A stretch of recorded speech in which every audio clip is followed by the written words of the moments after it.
again, everyone, and welcome to another episode of Alumni Chats, a weekly podcast featuring alumni from the Department of Broadcasting and Journalism here at Western Illinois University. My name is Buzz Hoon. I'm the interim dean of the college. I'm also the host of the podcast. Today, I have the pleasure of speaking with Julio Rausseo, a 2011 graduate. Good to see you, Julio, see you face to face. Good to see you too, Buzz. You say 2011, and it's going to be 10 years in May, so it's hard to believe that time has flown by so fast. Yeah, and it seemed like, we saw each other almost every day, I think, for 4 years, and then it goes to nothing. I try to tell students that all the time, that we have such a small window to have with you all, and how enjoyable it is. So, okay, before we get into all the wonderful things about WIU and how our time was together, let's get a life update. Tell everybody where you are, what's going on. Sure thing. My family and I are now new residents of the colorful state of Colorado. We moved to northern Colorado, a town just outside of Fort Collins, back in the end of September. So I was here enjoying the White Sox misery of their playoff run in Colorado, but moved out here. It's absolutely gorgeous. I have a 1-year-old son who we celebrated his birthday in September. I think he's going to be a future broadcaster. He talks and is loud, and he's got those vocal inflections going. So it's been a fantastic ride, our new home here in Colorado, and happy and blessed with my family out here. Great. And professionally, what's going on? Professionally, I'm still doing play-by-play, trucking along. I'm the play-by-play voice of the of the Windy City Bulls. It's the Chicago Bulls NBA G League affiliate. So now, instead of driving 15 minutes to work, I fly home every so often, maybe twice a week to do games. So it's been pretty busy. I think you can hear my son in the background. He was saying hello. He's vocalizing. Yes. Yeah, I hope you gave him some of those vocal exercises that I assigned you. Yes, I'm always appreciative of that. And yes, that's one of the ways we're teaching him how to speak, is with those vocal exercises. Well, Julio, let's talk about, because I always have found your ability you have such a natural ability. And just, I think sometimes for young men, it's very rare for them to be able to have such a control over the ability to orally describe things like you had always. So when did you notice that was a talent of yours? It's a good question. To me, I still think of myself as a work in progress, right? Okay. Every day I'm just trying to get better. So as a kid, for some strange reason, I've always had some sort of interest in broadcasting, and more specifically play-by-play announcing. So as a kid, I would be watching WGN Channel 9 in the suburbs of Chicago, and literally mimic like Wayne Larrivee, who was the home television voice of the Chicago Bulls on Channel 9, or a Hawk Harrelson or Harry Carey. I would literally mimic those guys, either in my room or in the living room, watching those games. I know my dad has a recording of me from like 1992, just talking gibberish into a microphone. But I think he was mentioning I was pretending to do an interview that I was watching on television. So for some weird reason, maybe I blame it for being left-handed, but I was always interested in broadcasting, and whether in the car or at home, I always found myself practicing and mimicking what I saw on television. So let's talk about you're from the Chicago area, as you mentioned, and I think Elgin, is that right? Yep, correct. Okay. So what was it like going through high school? When did you start to, have an affinity? Not only you must have had a love of all Chicago sports, but when did you get a feel for that this might be something you'd want to look into doing? It's funny you say that. I was looking my freshman year at wanting to do something in radio classes. My school district, U46, at one time, now they do again with South Elgin High School, and I'm sure you're familiar with their broadcasting academy there. But Elgin High School, my rival high school from across town, used to have radio classes as a part of their academy. So I was interested in doing that. And then literally my freshman year of high school, they took those programs away. So I always knew I wanted to do this. And I didn't have any formal classes in high school. My junior to senior year, I was bugging our career guidance counselor. Hey, what schools in the state are broadcasting programs? So I kept pestering her about that. She told me about Discover Western many moons ago, and that's sort of how I found the Western broadcasting program. But I knew during my 4 years of high school, I wanted to find a school to do broadcasting, but just never had those classes until freshman year of college.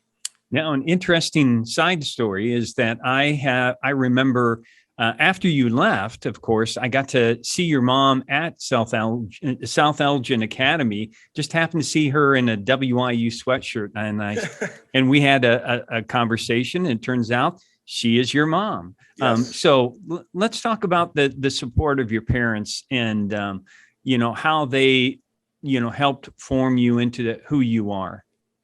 I mean, I think my mom still wears a WIU sweatshirt every so often. So she is proud that I went to Western.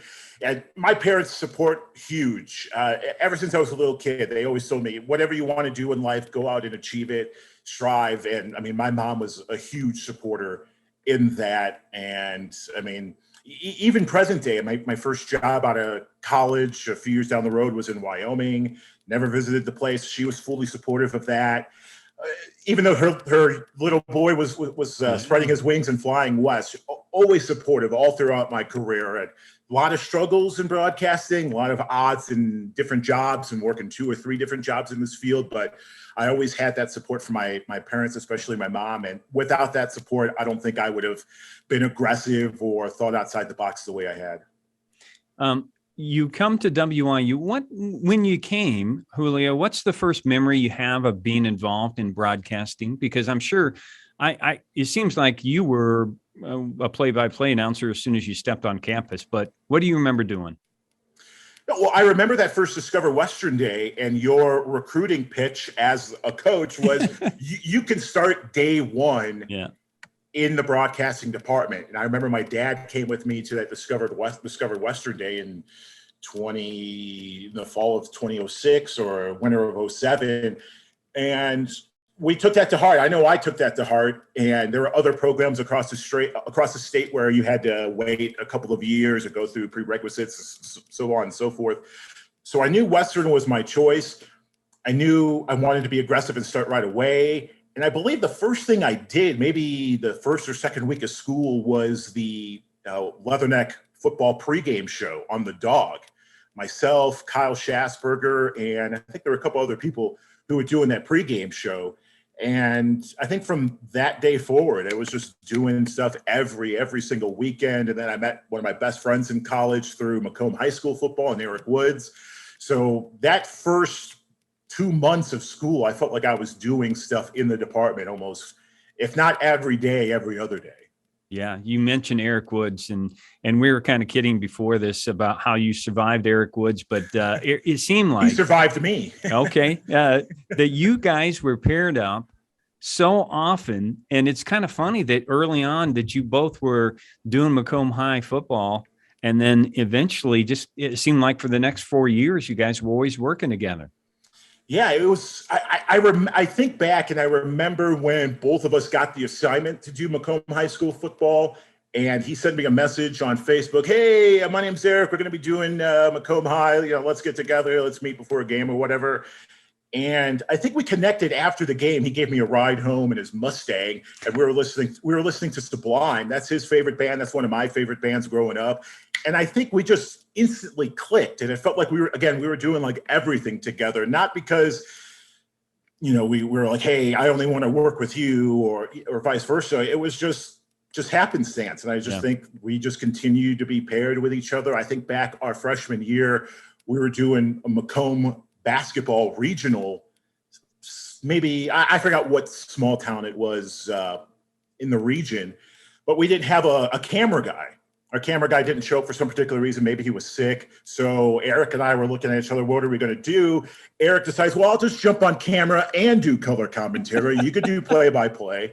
And it worked. I think Eric got an award or something for the video shoot of that game. But it was just he and I always willing to think outside the box and just have fun with our broadcast. And, it's great to see his success. He's still in the industry. He's kicking butt up in Minnesota. And I'm so proud of that. And I was grateful for he and I, our friendship and our ability to work together for 4 years.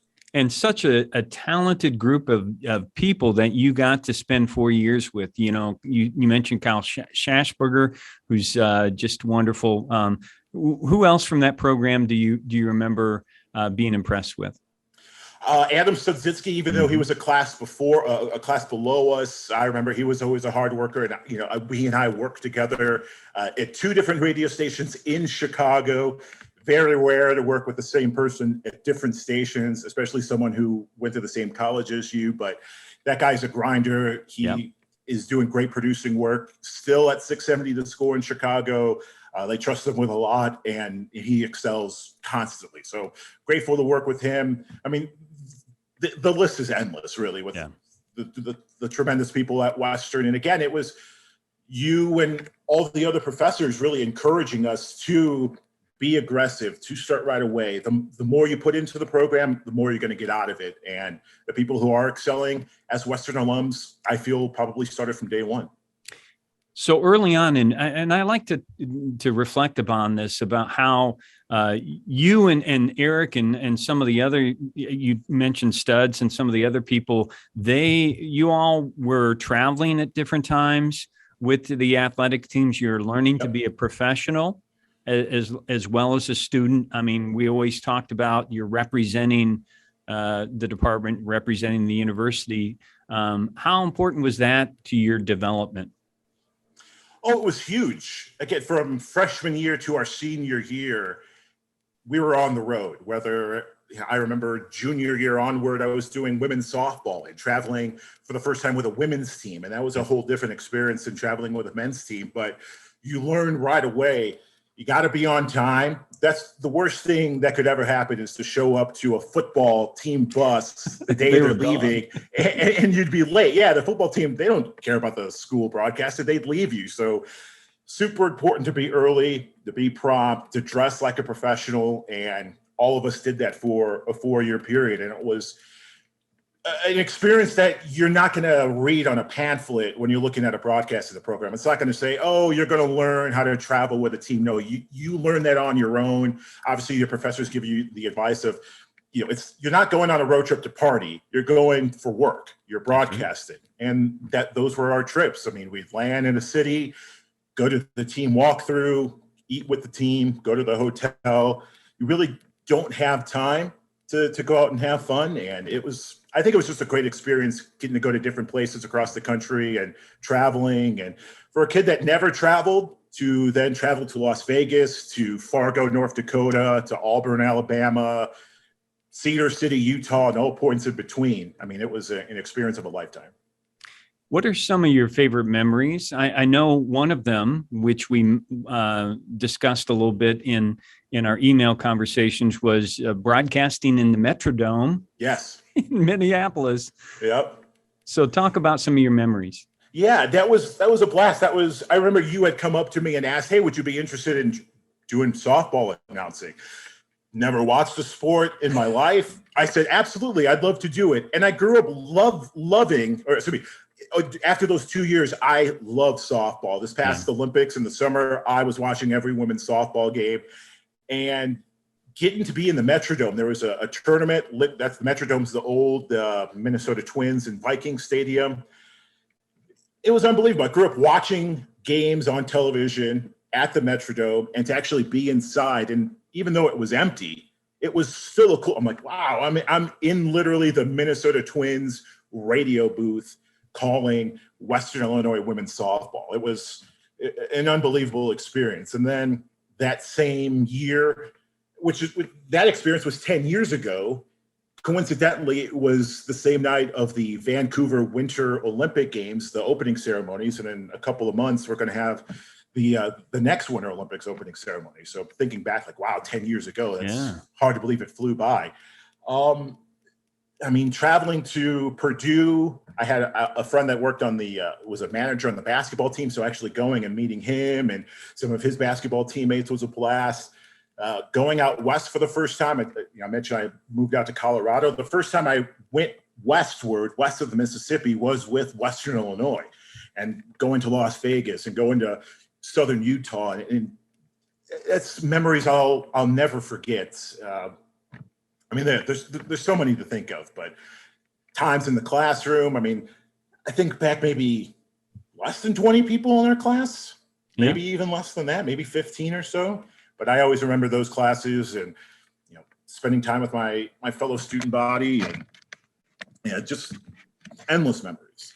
The thing that I always like to kid our announcers with was that you guys would, of course, you do all this pre-production work that no one ever saw, and then you'd go up and announce a game. Then after the game, you'd stop by the truck and say, "Okay, we'll see you later." And all the other production people would look at you guys like, "Where are they going?" And it'd be like, "Listen, they get to go. Their job is done."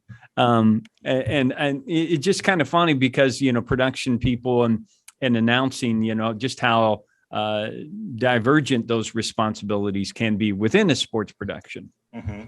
Those are memories I'll always remember. I don't know if the old TV3 truck is still on campus, if it's still running, but I grew up. I mean, showing up to games several hours early on a Saturday in Macomb. You had to show up. There was no excuses, right? So you can't go and be crazy the night before knowing that you have a call time at 8 a.m. for an 11 o'clock or 12 o'clock kickoff.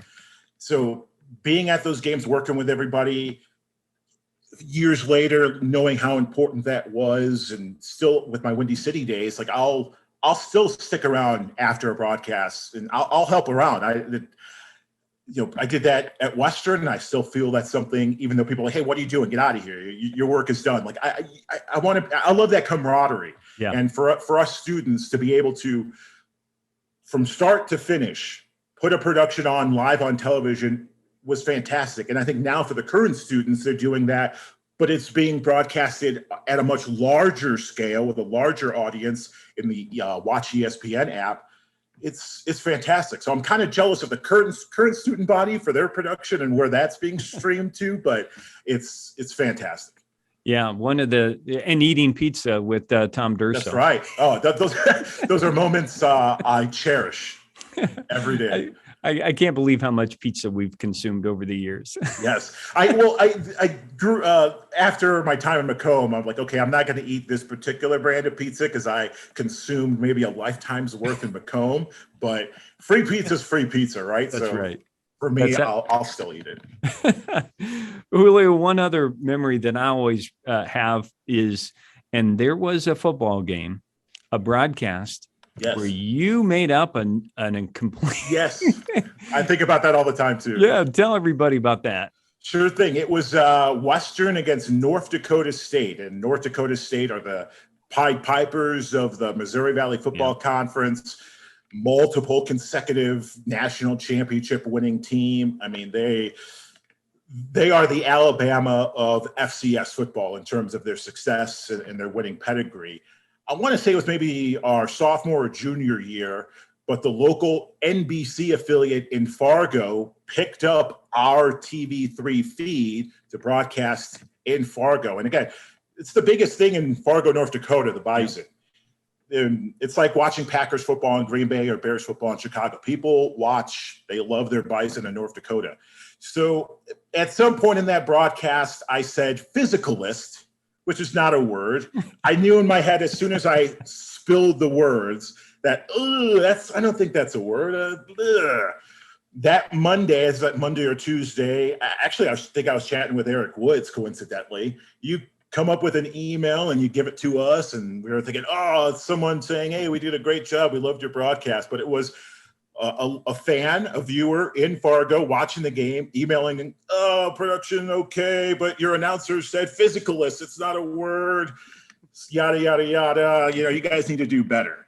And I just remember you dropped it to us. You didn't say anything. You dropped it off to us. And I just remember feeling like terrible, like, oh my goodness, I let everybody down. But which is funny because a few years later, I hear that word again on a national broadcast. A National Football League analyst mistakenly used physicalist. And I almost chuckled and said, okay, I can forget about it now. We all make mistakes. Even pros make mistakes, but everybody listens. So if you're going to make a mistake, someone's going to catch it, and they'll probably email the news director, or in this case, Buzz Hoon. That's right. And it will probably end up trending at some other time and become popular. So don't lose too much sleep over that. So Julio, when you left WIU and you went out into the world, as you mentioned, you gave a little preview here. You headed out west, and I've always been amazed. And even though you have great confidence and courage, and I've always been very proud of you of that, but you just went out there and without, just by yourself. Talk about that. Sure. So there was a point maybe a year or two after I graduated where just looking for jobs, predominantly in the Midwest, wanted to stay close to home, but leads were drying up. So I thought, well, I want to work outside the state. I think now is the time. So I'm literally looking at blank states broadcasting network. So Minnesota Broadcasting Association, Montana Broadcasters Association, Wyoming Broadcasters Association. Apply to a bunch of places. I get a phone call from the program director in Riverton, Wyoming. Look up Riverton on a map. Look at the Chicago suburbs on a map. It's two different worlds. I do a phone interview. Guy's like, why do you want to come to Wyoming? You're from Chicago. Why do you want to come out here? And me trying to sell the cheese about myself. Oh, just looking for an opportunity. I think it'd be a great place to work. I've always wanted to work out west, yada, yada, yada. So they gave me a job at a place I've never visited in my entire life. Never went to Wyoming, never even been to Colorado, never. Literally, I told my family, hey, I got a job. I accepted a position in Riverton, Wyoming. What is that? And as I mentioned about my mom, while she was sad that I was going to be moving halfway across the country, she was super supportive, encouraging, thought it was a good opportunity for me. So I decided to, why not take the job? So literally flew from Chicago O'Hare to Denver, Colorado, hopped on a small propeller jet plane to Riverton, Wyoming. It's one of those planes where people had to sit in different rows just to get the weight evenly distributed on the plane. So I was like, oh my God, am I going to crash over the Rockies before I even start my job? I land at the middle of the night, pitch dark. I'm like, okay, this is Riverton, Wyoming, I guess. Get to my hotel, start the next day. And it was a wild year and a half ride there. I grew to love that part of the country over time. And yeah, it was wild. Literally never visited that place in my life. Show up to work the next day. And here I am. My boss, I think still at the time, probably still thinks I'm crazy that I took that position, but it was worthwhile. Ended up getting an award for my work out there. And yeah, it was, it was a big risk, but I decided to take it. And had I hadn't had that support from friends and family, I don't think I would have done it. And you even got some really interesting experiences along the way, right? Is that where you got to cover a presidential? Yeah. campaign? So yeah, actually, absolutely. So Wyoming considered a flyover state. No one's going to come out there unless they're going to go to Jackson Hole, which is the richest part of the state near Yellowstone, and do fundraising.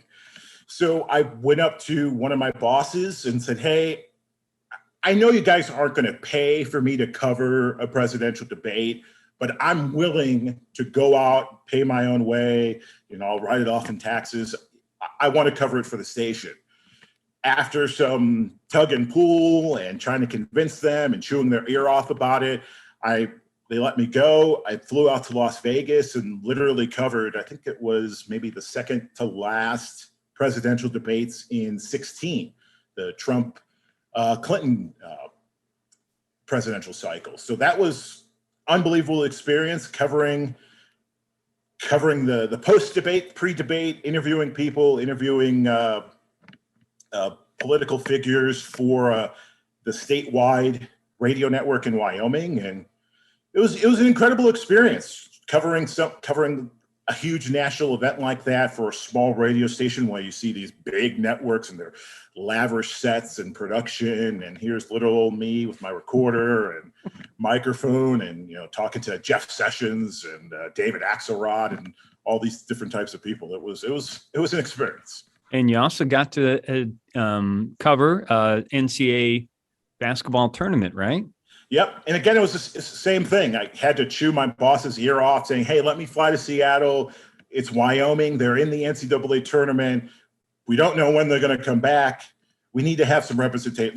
Let's cover this. So the stars aligned to where they let me go. And literally I drove 6 hours from Riverton, Wyoming to Salt Lake City, which was the closest major airport to me, and flew to Seattle. And then the next morning was the NCAA tournament. So that was a fun experience. And again, I had to convince them, look, this is going to be good for the station. It's going to be good for listeners to have a local presence in the tournament. Like Wyoming, in terms of media market, it's for broadcasting students who just graduated. It's one of those markets where you learn as you go. They accept you, once you graduate. It's a beginner's market, and most of these places aren't going to pay for someone to go out and cover these events. So I was crazy enough to foot my own bill, looked for the cheapest options, of course, and decided to cover the tournament. And that was a blast. No, and you saw that you're investing in your own personal growth, which is absolutely so essential. And I love that you have shared those stories with our students, because there will be times where you don't see the immediate payoff, where you don't see it, where like, why should I do this? And your examples are saying, because I want this for me. This will benefit, yes, other people, but this is about how I believe in myself. Yeah, absolutely. Selfishly, it's like, okay, I want to go out there. I want to interview as many people. I'm going to hold on to this tape. It may not be for tomorrow's newscast, but it could be for my demo reel in a year or two for a larger market to show, hey, I've covered major events. Despite it being in a small market, I've invested the time and cover those events. And yeah, I agree. So a lot of the times in these markets for a young broadcaster, it's, well, my boss told me I can't do it, so I'm not going to do it. But if you're willing to invest in yourself, invest in that time, those experiences make it all worthwhile. And don't give up. Never give up. That's right. So Julio, how did you get back to Chicago and talk about that story? Sure thing. I applied for a girlfriend at the time, now my wife. We're planning marriage. Tough to plan a marriage cross country and talk about different things and do tastings and all that sort of stuff. So I had looked for jobs in the area back home, got lucky through networking. I knew a guy in Springfield who had an opportunity for a statewide network in Illinois, interviewed for that position, ended up getting the job. So I flew back home in April of 2016 and put the foot to the pedal, and it didn't stop until literally we moved out to Colorado a few months ago. So it was a huge opportunity to come back home. I took it. Wife and I planned our wedding, and from there, just kept the foot to the pedal, applied at other different places, had 4 jobs at one point in Chicago working in media. But it was sort of that sacrifice, knowing that Chicago's the market I want to work at. It's the city I was born in. It's my dream market. So whatever I have to do to get that foot in the door, I'm crazy enough to do it. And so among the things that you did, as you said, you made this connection with the Windy City Bulls and got into play-by-play announcing. And so how many years have you been doing that? 5 years. This is the 5th season. Yeah. So I've literally been with the team since their first season back in 2016. So what's that like? Because in the G League, you see lots of good basketball players. I mean, and there are some exciting games to broadcast, I'm sure. Yeah, absolutely. I mean, the NBA G League has really grown into what AAA baseball is for the minor leagues. You're one step away from that cup of coffee in the big times, and it's same for everyone. It's same for the production crew. It's the officials. Everyone is working and striving to get to that next level, to get to the professional ranks. So it's to have a connection with the players. I think it's more intimate than the NBA in terms of trying to tell a story, because a lot of the times in Chicago, they're not going to know about a player who went to college at Radford, for example, or Quinnipiac, who might have been the star at Quinnipiac, who is now in the G League. The audience aren't going to know them. So for me as an announcer, it's a lot of times about stories. Who is this person? Where did they come from? What's their journey as a professional? Can they get to the next level? If not here in the US, can they play overseas professionally? So it's just trying to build a narrative, a storyline with all these different players. And at the same time, knowing that I got to be on my A game every telecast I do, because I could be one call away from filling in for someone or get a chance at a higher Division I. To me, it just like the officials, they need to call a perfect game so they can get an opportunity to call a game in the NBA.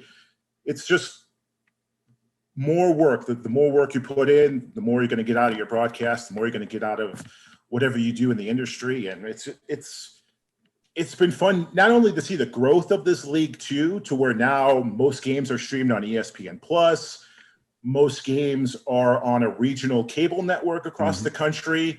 It's really grown into being accepted now by the NBA and accepted by scouts and accepted by the audience, to where it's becoming a much bigger deal. So for me as an announcer, I got to step it up and consider each game like it's a big NBA clash.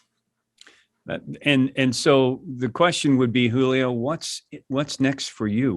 Where's your future?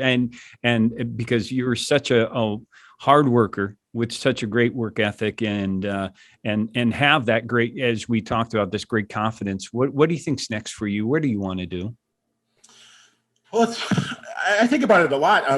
This past Monday, I did a demo broadcast for NBC Sports Chicago at the United Center for a Chicago Bulls game. It wasn't televised over the air, but their NBC is doing something different with their road satellite feed.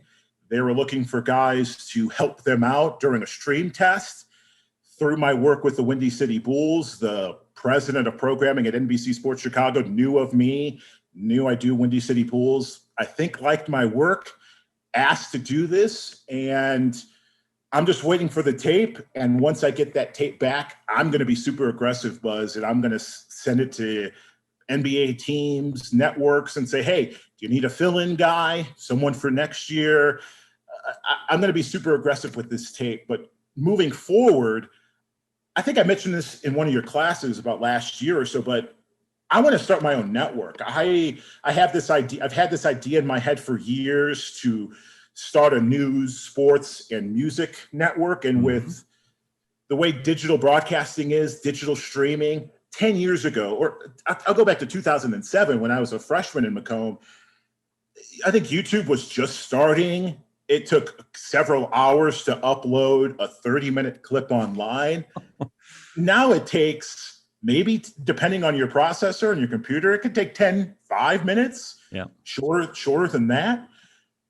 Western is being streamed all over the world with ESPN Plus and their broadcast. So digital media has allowed for broadcasters and professionals to really think outside the box in ways that you couldn't imagine 10, 20 years ago. Like, it's almost impossible to get an FCC license to create your own radio station. But if you have computers and if you have server and you have a good domain, you can start your own internet radio station. Same with television. It could cost me several $1 million to get the call letters for KHQA, or I could create a regional news network, stream it online, and sell it at a regional level. So that's my goal, Buzz. My goal is to hopefully this year and in the coming year in 22, purchase some domains, start my own network, regional news, music, sports, and try to tap into that as sort of like an owner operator. That is so awesome. I've heard you talk about that before, and you have this great instinct to know about demand, which is terrific, and I wish you the best with that. Thank you. So, Julio, one of the last things I want to talk about is, what kind of recommendations, and you're always so good at this with our students. Can you talk to them a little bit about recommendations for them?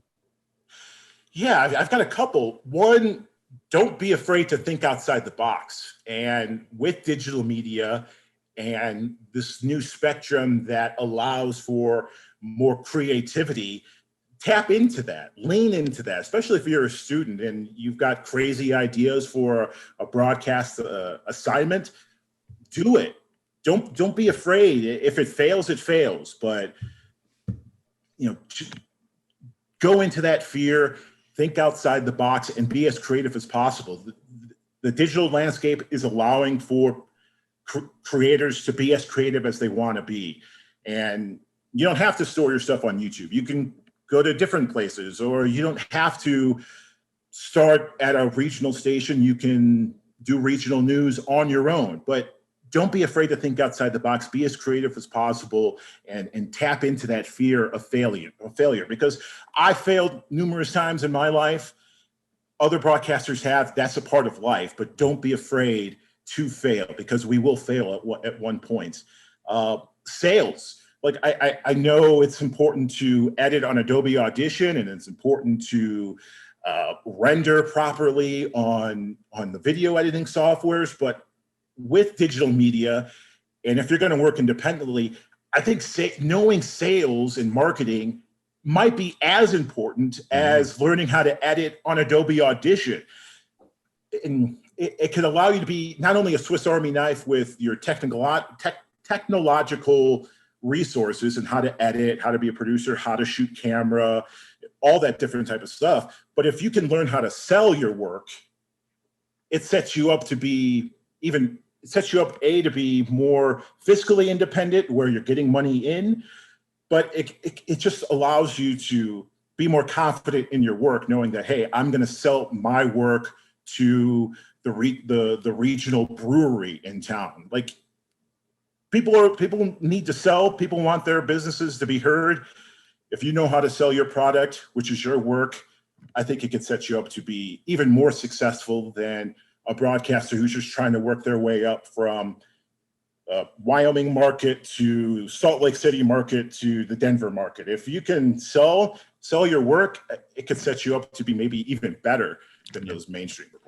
And I think that's something that I've been trying to stress with our young people more recently, is that, when you are passionate, and our young people are very passionate about their sports, much like you were, they want to talk about the Bulls, or they want to talk about the Bears, or whatever it is. But in this case, you're going to be passionate about what you're delivering. And instead of a mass audience, you're talking to advertisers, and you're saying, this is why this is important. It's the same. What you're doing is essentially the same. It's just a different type of audience, and sometimes a little bit of a different message. Yeah. And one of the things I disliked over the last year with the pandemic and everything is these large companies, large radio or television entities are trimming. They're trimming the fat as much as possible. Yeah. Because of lost revenue. I get that, a year's worth of not getting in the type of money that you normally are used to. Yeah, you're going to have to cut some resources wherever you can, but whether it's voice tracking in radio or one person at a TV station doing the job of 3 or 4 others, if you can work independently and sell at a regional level to regional advertisers, you're, I think, right in line with the regional television networks in your town, where everyone's working from home. They're on Zoom with a nice green screen like Buzz has in front of them. Like that's TV news right now for the most part, or that's radio for the most part. People are still broadcasting from home, and they're professionals working for the ABC or Fox affiliate. When you can do the exact same thing the professionals are doing, if you can sell, that's a win-win for everyone. And people are hungry for news. Whatever side of the political spectrum you're on, there's a large distrust with corporate news. So if you could put your Tim Russert hat on, who I think is, I perceived as a neutral, or if you can put your Buzz Hoon hat on and do news at a regional level, you're going to have an audience. People are starving for that, or people are starving for more sports content. Maybe some are disenfranchised with their sports radio stations, or a local sports radio station is just all national, which happens a lot in different markets across the country. You have a hungry audience to tap into. Like when I started in Riverton, they hadn't had a rock station in 10 years in that town. We launched a rock station. I would get phone calls every day. Oh my goodness, this is so great. I'm so glad there's a rock station back in town. We've needed this. So there was an audience in small town Riverton for a rock radio format. So I guarantee you, whatever town you're in, if you're in Galesburg, if you're in Monmouth, if you're Rock Island, if you're in Beloit, if you're in whatever town you're in, people are starving for something. For some content. Content. So tap into those resources and see what happens. I think you could have a pretty good success rate. Well, I wish you the best, Julio. I'm so very proud of everything that you're doing, and I'm sure your parents are as well, and just happy to catch up with you. My mom talks about you all the time, Buzz. Well, please tell her hello. I will. And keep wearing that WIU sweatshirt for me. Absolutely, Buzz. Thank you so much for everything. Thanks for being on the podcast. And thanks to all of our weekly viewers out there. If you are interested in being on the podcast or want to recommend someone, just send me an email. We want to hear from our alums, and we want you to continue to watch and listen to the podcast. We generally just appreciate your support. So until next week, stay safe, take care, and God bless.